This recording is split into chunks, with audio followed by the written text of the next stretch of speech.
आहट और तेज हो गई है। ईरान ने गल्फ देशों को सीधी धमकी दी कि अगर अमेरिका या इस्राइल ने उस पर हमला किया तो पूरा अरब क्षेत्र आग की लपटों में धधक उठेगा। तेहरान ने अपने परमाणु कार्यक्रम को रेड लाइन बताते हुए खाड़ी के पावर सेंटर्स को निशाना बनाने का अल्टीमेटम दिया है। दूसरी तरफ अमेरिकी राष्ट्रपति डोनाल्ड ट्रंप ने साफ दावा किया कि हमारे पास हथियारों की कोई कमी नहीं है और अमेरिका हर चुनौती का मुंहतोड़ जवाब देने के लिए पूरी तरह तैयार है।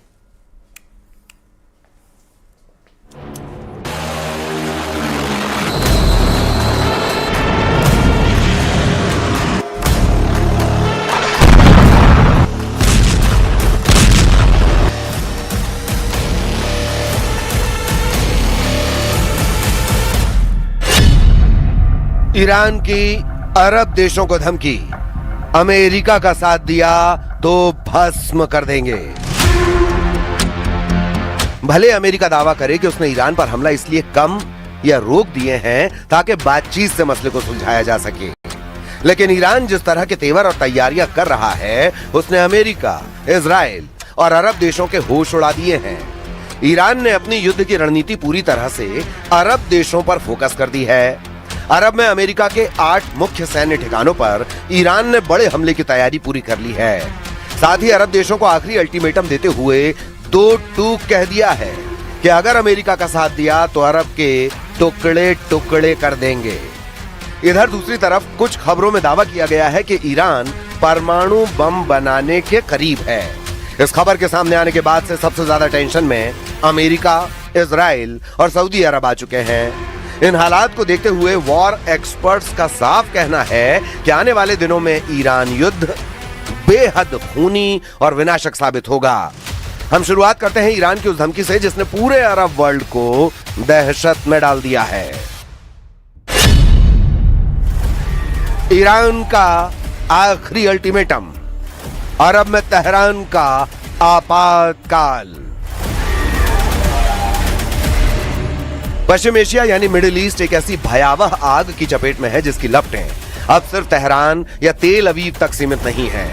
ईरान ने एक ऐसी धमकी दे दी है जिसने खाड़ी देशों की रातों की नींद हराम कर दी है।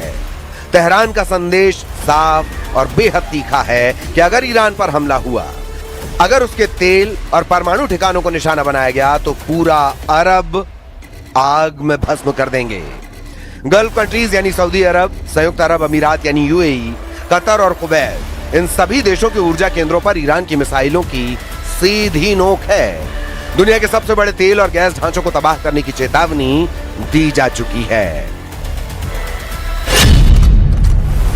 ईरान के विदेश मंत्री अब्बास अरागची ने ओमान, कतर, सऊदी अरब और तुर्की के जरिए अरब देशों को सीधे संदेश भेजा है कि यदि अमेरिका ने ईरान पर नया सैन्य हमला किया तो तेहरान पूरे अरब क्षेत्र की तेल रिफाइनरियां, पावर ग्रिड और वाटर इंफ्रास्ट्रक्चर को निशाना बनाएगा।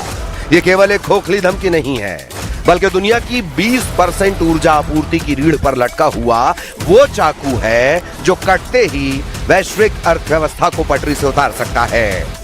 हालिया रिपोर्ट्स के अनुसार ईरान ने ओमान और दूसरे मध्यस्थों के जरिए गल्फ देशों को सीधा और सख्त चेतावनी वाला लेटर भेजा है। इस चेतावनी का लब्बुलुआब यह है कि अगर गल्फ देशों ने अपने एयर स्पेस या अपनी जमीन का इस्तेमाल अमेरिका या इजराइल को ईरान पर हमला करने के लिए करने दिया तो तेहरान उन्हें अमेरिका का सहयोगी मानकर उनकी रिफाइनरी, गैस पाइपलाइनों और पोर्ट्स को फूंक देगा। यही वजह है कि रियाद से लेकर अबू धाबी तक भारी खलबली है। खाड़ी देश इस युद्ध में न्यूट्रल रहने का दबाव बना रहे हैं और वॉशिंगटन पर लगातार ये जोर दे रहे हैं कि वो तेहरान के खिलाफ ऐसा कोई कदम ना उठाए जिससे पूरा मिडिल ईस्ट बारूद के ढेर में तब्दील हो जाए.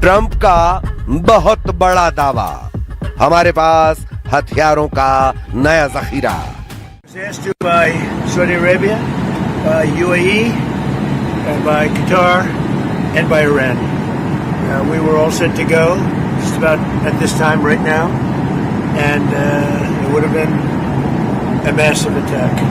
We were all set to go, but when the Allies asked to call it off, you got to sort of say, well, let's see. And the reason they asked is I think there's a deal. There's a deal on Hormuz, and then there will be a deal on the nuclear, or you might call it the denuclearization of Iran. I call it the denuclearization of Iran. Iran के परमाणु ठिकानों पर अगर America और Israel की सीधी पहुंच हो जाती है तो ये वाकई में अमेरिका और इजराइल की ईरान पर सीधी जीत साबित करने का बेहतरीन मौका हो सकता है। लेकिन मौजूदा हालात में ईरान ने अपने तेवरों से फिर साबित कर दिया है कि ईरान रत्ती भर झुकने वाला नहीं है। जरा खबर को समझ लीजिए। अमेरिका अंतर्राष्ट्रीय परमाणु एजेंसी IAEA की आड़ में ईरान के परमाणु प्रोग्राम पर क्या नकेल करने की कोशिश कर रहा है और कैसे ईरान अमेरिका और इजराइल के इस परमाणु पंजे से खुद को बचाने में जुटा है। नहीं दिखाएंगे ईरानी परमाणु, ट्रंप के परमाणु पंजे पर प्रहार। ईरान ने IAEA को परमाणु ठिकानों तक पहुंच देने से साफ इनकार कर दिया है। ईरानी संसद के स्पीकर मोहम्मद बाकर कालिबाफ ने एक ऐसा बयान दिया है जिसे सुनकर अंतर्राष्ट्रीय परमाणु एजेंसी IAEA, राष्ट्रपति ट्रंप और प्रधानमंत्री नेतन्याहू के होश उड़ गए हैं। मोहम्मद बाकर कालिबाफ ने दो टूक कहा कि ईरानी कानून इस बात की अनुमति नहीं देता है कि IAEA ईरान के 3 परमाणु ठिकानों का दौरा करे। ईरान के इस्फहान, फोर्दो और नतांज परमाणु ठिकाने ईरान के परमाणु कार्यक्रम के मजबूत स्तंभ माने जाते हैं। तीनों तकनीकी रूप से एक दूसरे से जुड़े हुए हैं। इनके बिना ईरान का परमाणु ढांचा अधूरा है। अमेरिका और इजराइल चाहते हैं कि IAEA के जरिए ईरान के इस्फहान, फोर्दो और नतांज का पूरा कच्चा चिट्ठा सामने आ जाए। IAEA चाहता है कि वो ईरान के तीनों परमाणु साइट्स इस्फहान, फोर्दो और नतांज का बारीकी से निरीक्षण करे और पता लगाए कि आखिर ईरान का 440 किलो 60% संवर्धित यूरेनियम कहां छिपा है। अब आप ये भी जान लीजिए कि ईरान के तीनों परमाणु अड्डे इतने ज्यादा अमेरिका, इजराइल और IAEA की आंखों की किरकिरी क्यों बने हुए हैं। इस्फहान न्यूक्लियर फैसिलिटी, यहां मुख्य रूप से यूरेनियम कन्वर्जन फैसिलिटी यानी UCF काम करती है। देश की खदानों से जो कच्चा यूरेनियम लाया जाता है, जिसे येलो केक कहते हैं, उसे यहां रासायनिक प्रक्रिया के जरिए यूरेनियम हेक्साफ्लोराइड गैस यानी UF6 में बदला जाता है। इसी गैस को बाद में संवर्धन के लिए दूसरे संयंत्रों में भेजा जाता है। यहां संवर्धित यूरेनियम से परमाणु रिएक्टरों के लिए फ्यूल रॉड्स, ईंधन की छड़ें तैयार करने का काम भी होता है। इस्फहान के आसपास ईरान का एक बहुत बड़ा सैन्य बेस और एयर डिफेंस सिस्टम तैनात है, क्योंकि इस इलाके पर हमला पूरे परमाणु कार्यक्रम की रीढ़ तोड़ने जैसा माना जाता है। फोर्दो न्यूक्लियर फैसिलिटी, ईरान के पवित्र शहर कुम के पास स्थित यह संयंत्र सुरक्षा के लिहाज से सबसे अभेद्य और रणनीतिक रूप से सबसे खतरनाक माना जाता है।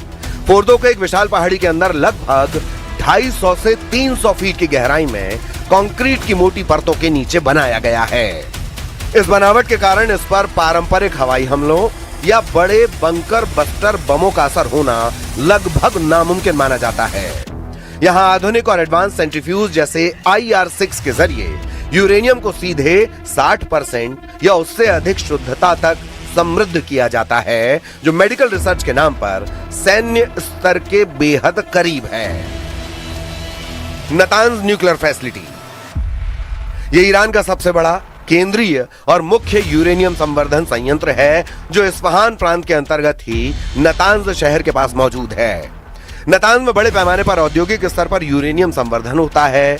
यहां जमीन के ऊपर और जमीन के नीचे विशाल हॉल्स बने हैं, जहां हजारों की संख्या में सेंट्रीफ्यूज 24 घंटे घूमकर गैस को समृद्ध करते हैं। अपनी विशाल क्षमता के कारण यह संयंत्र हमेशा इजराइल और अमेरिका के निशाने पर रहा है। इसीलिए ईरान ने दो टूक कहा है कि हाल में हमले का शिकार हुए अपने परमाणु ठिकानों का निरीक्षण करने के लिए अंतर्राष्ट्रीय परमाणु ऊर्जा एजेंसी के निरीक्षकों को अनुमति नहीं देगा। ईरानी संसद के अध्यक्ष मोहम्मद बाघिर कालिबाफ ने कहा कि इन ठिकानों तक IAEA की पहुंच की खबरें पूरी तरह गलत हैं और देश का कानून इसकी इजाजत नहीं देता। सरकारी टीवी चैनल IRIB को दिए साक्षात्कार में गालिबाफ ने कहा कि ईरानी संसद और सर्वोच्च राष्ट्रीय सुरक्षा परिषद ने ऐसा कानून बनाया है जिसके तहत बमबारी से प्रभावित परमाणु स्थलों तक किसी भी परिस्थिति में विदेशी निरीक्षकों को पहुंच नहीं दी जा सकती। उन्होंने कहा कि निरीक्षकों को वहीं पहुंच मिलेगी जिसकी अनुमति सर्वोच्च राष्ट्रीय सुरक्षा परिषद देगी। ईरानी संसद के अध्यक्ष मोहम्मद बाकिर कालिबाफ ने दो टूक कहा कि फिलहाल IAEA को केवल दो परमाणु प्रतिष्ठानों बुशहर परमाणु ऊर्जा संयंत्र और तेहरान अनुसंधान रिएक्टर तक ही सीमित पहुंच दी गई है और ईरान इसी व्यवस्था का पालन करेगा। इस समय दुनिया नाजुक मोड़ पर खड़ी है। एक तरफ डोनाल्ड ट्रंप का मैक्सिमम प्रेशर अभियान और इजराइल का आक्रामक रुख है, तो दूसरी तरफ ईरान का आर पार का मूड और गल्फ देशों को जलता देखने की उसकी सीधी धमकी। एक गलतफहमी या एक भटकी हुई मिसाइल पूरे मिडिल ईस्ट को तीसरे विश्व युद्ध की ज्वाला में धकेल सकती है। अगर गल्फ जलता है तो उसकी लपटों से पूरी दुनिया का झुलसना तय है। अब देखना यह होगा कि वॉशिंगटन और तेहरान कूटनीति का रास्ता चुनते हैं या मिडिल ईस्ट की इस बारूद की सुरंग में माचिस की तीली लगा दी जाती है।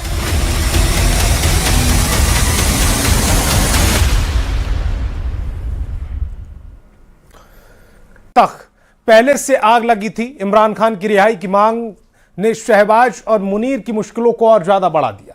दूसरी ओर मार्शल लॉ वाले देश पाकिस्तान में अब आने वाले समय में मोबाइल भी चेक करना होगा।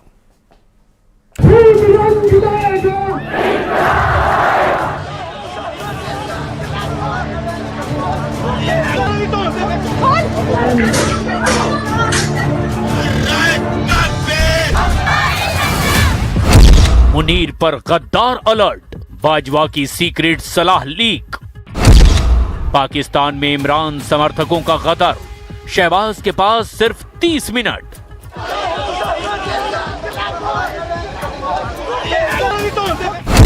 लाहौर से पेशावर तक पीटीआई का हल्ला बोल, इमरान की रिहाई की तारीख 27 सितंबर तय। 27 सितंबर याद रखना इंशाअल्लाह ताला। अभी प्रोपेगंडे शुरू होंगे। कुछ लोग कहेंगे कि सूबे के हालात खराब हैं।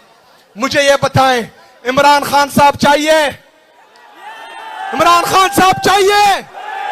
इमरान खान साहब चाहिए?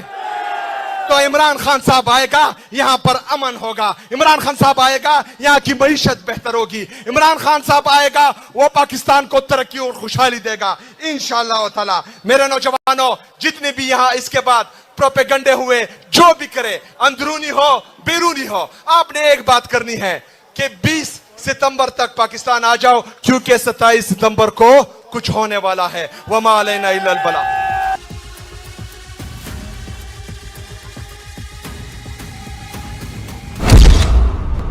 इमरान का डबल मोर्चा, शहबाज मुनीर की उड़ी नींद। पाकिस्तान एक साथ कई मोर्चों पर फंसा हुआ है। एक जगह दबाने की कोशिश होती है तो दूसरा मोर्चा खुल जाता है। फील्ड मार्शल आसिम मुनीर और पाकिस्तानी प्रधानमंत्री शहबाज शरीफ को जिस नए मोर्चे ने बेचैन कर रखा है, वो खोला है पाकिस्तान के पूर्व प्रधानमंत्री इमरान खान की पार्टी पीटीआई ने।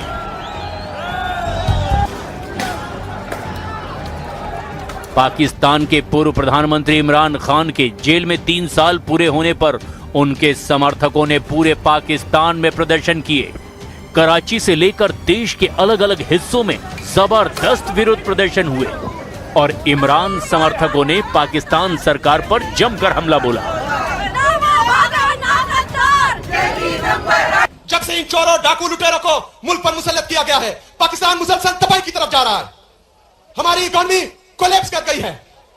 हमारा एक्सपोर्ट तबाह बर्बाद है। हमारा इंपोर्ट तबाह बर्बाद है। किसान रो रहा है, खुदकुशी करने पर मजबूर है। हमारा नौजवान पाकिस्तान छोड़कर जा रहा है, पाकिस्तान छोड़ रहा है। पंजाब और सिंध प्रांत में पुलिस ने कार्रवाई करते हुए 100 से ज्यादा इमरान समर्थकों को गिरफ्तार किया। सबसे बड़ी रैली खैबर पख्तूनख्वा की राजधानी पेशावर में आयोजित की गई, जहां इमरान खान की पार्टी पाकिस्तान तहरीक-ए-इंसाफ की सरकार है।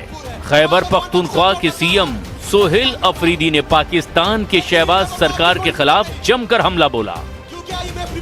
सोहेल अफरीदी ने कहा कि आज पख्तून रो रहा है, आज बलोच रो रहा है, कश्मीरी भी रो रहा है और पंजाबी भी शहीद हो रहा है। आज कश्मीर में हमारे भाई बहन सड़कों पर निकले हैं, उन पर भी गोलियां चलाई जा रही है। मेरे पाकिस्तानियों, ये खूनी दरिंदे बन चुके हैं।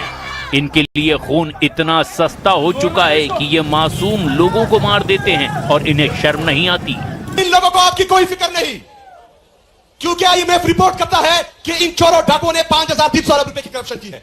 5,300 अरब रुपए की करप्शन जो आपका पैसा है, लेकिन किसी को कोई फर्क नहीं पड़ता।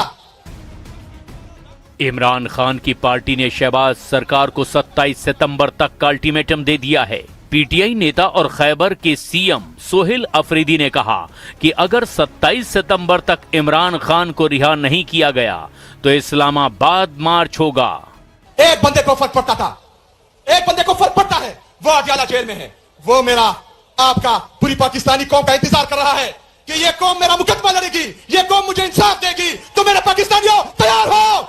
एक और इमरान की पार्टी ने शहबाज सरकार के खिलाफ सड़क पर मोर्चा खोल रखा है। दूसरी ओर पाकिस्तान के पत्रकार मोहित पीरजादा ने एक बहुत बड़ा दावा कर दिया है। दावा यह है कि इमरान खान ने अगस्त 2022 में बताया था कि जनरल कमर जावेद बाजवा ने असीम मुनीर पर उन्हें सलाह दी थी। सलाह ये थी कि इमरान खान असीम मुनीर को आर्मी चीफ ना बनने दें। बाजवा ने कहा था कि असीम मुनीर मानसिक रूप से अस्थिर है और असीम मुनीर पाकिस्तान को नुकसान पहुंचा सकता है।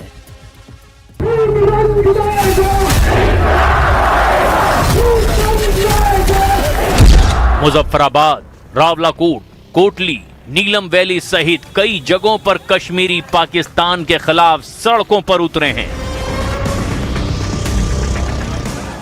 बताया जाता है कि नीलम वैली में तो प्रदर्शनकारियों पर सुरक्षा बलों ने अंधाधुंध फायरिंग कर दी। मुनीर के रेंजर्स की फायरिंग में 2 लोगों की मौत हो गई, जबकि 5 लोग इसमें घायल भी हुए। इसके बाद पाकिस्तान के कब्जे वाले कश्मीर में 2 महीने से चल रहे प्रदर्शन में मृतकों की संख्या 131 तक पहुंच गई है।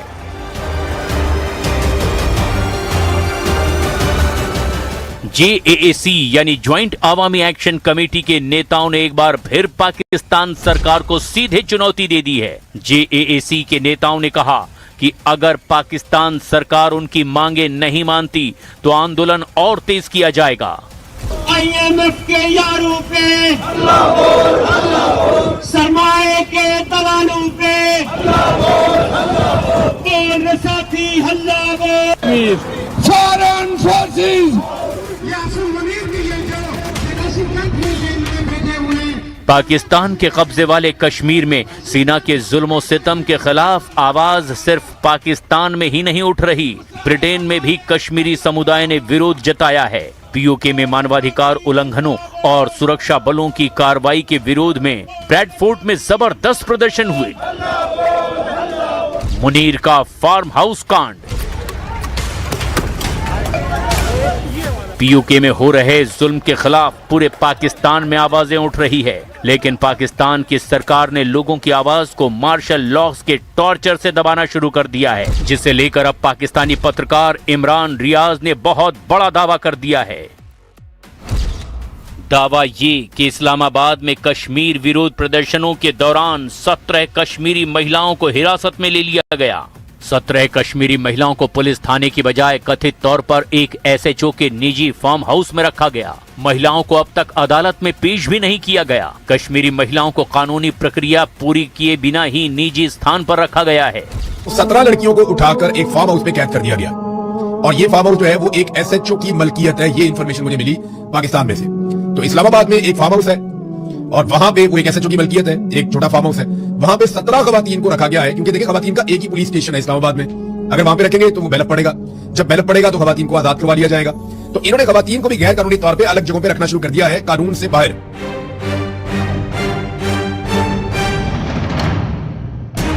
पाकिस्तान की सरकार और फील्ड मार्शल मुनीर की फौज ने लोगों की आवाज को दबाने के लिए सारी हदें पार कर दी है। हालात का अंदाजा इसी बात से लगाया जा सकता है कि लाहौर हाई कोर्ट के बाहर रिपोर्टिंग करने वाले रिपोर्टर तक को नहीं छोड़ा जा रहा। पाकिस्तानी पुलिस ने रिपोर्टर के सिर पर लाठी चलाई और हिरासत में ले लिया।